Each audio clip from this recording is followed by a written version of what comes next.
Magandang umaga po. Ito po ang unang balita na mag-uusap tayo by Vicky Osawa. Pinay huli sa pagtapon sa bangkay ng bagong silang na baby. Gamagori City. Ayon sa news na ito, hinuli ng mga pulis ang isang kababayan nating Pinay, age 20 years old, Hakenshine, matapos mapatunayang itinapon niya ang bagong silang niyang baby.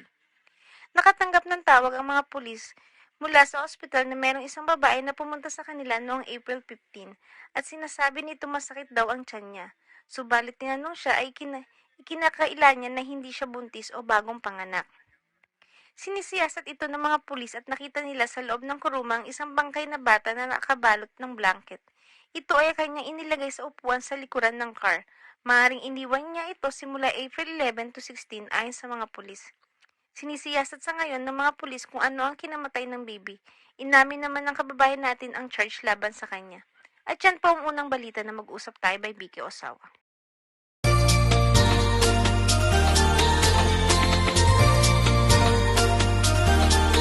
Mga problema at suliranin sa buhay ay hindi nawawala. Tanging kailangan ibig ng puso upang ikaw ay di maging kawawa. Mag-usap tayo at gagaan mga problema nyo. Mga pagsubok sa ating buhay malulutas kapag nag-usap tayo. Huwag kang susuko sa bawat laban, dito kami hindi ka iiwan.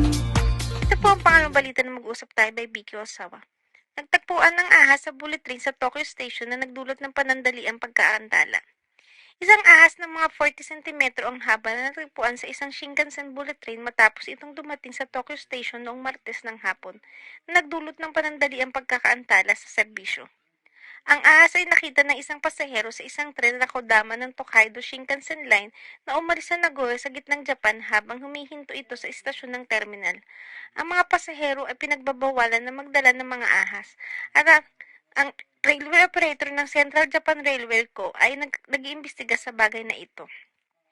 Hinuli na isang miyembro ng staff ng railway na karaniwang kilala bilang GR Central at ibinigay ito sa mga lokal na otoridad ayon sa kumpanya.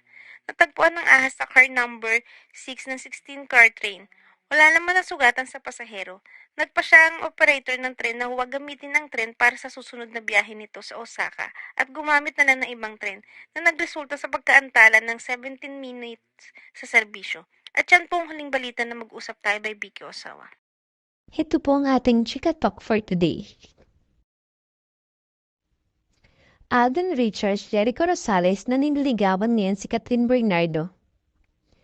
Iginiit ng veteranang showbiz reporter na si OG Diaz na nililigawan ngayon ni Alden Richards at Jericho Rosales si Catherine Bernardo. Sa pinakabagong episode ng OG Diaz Showbiz Update, sinabi ni OG na isang source mula sa kampo ni Catherine ang nagsabi sa kanya ng scoop.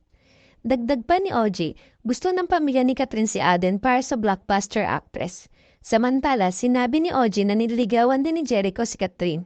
Sinabi ni OG na mas gusto ng pamilya ni Catherine si Alden kaysa kay Jericho. Kamakailan ay hinarap ni Alden ang viral video na pagbibigay niya ng bouquet of flowers kay Catherine Bernardo. Sa panayam ng 24 oras, naalala ni Alden na tuwa siya sa post-birthday celebration ni Catherine. Nang tanungin kung ano ang real score sa pagitan nila, sabi ni Alden, "What you see is what you get." At siya ng ating mga Chika Talk for today.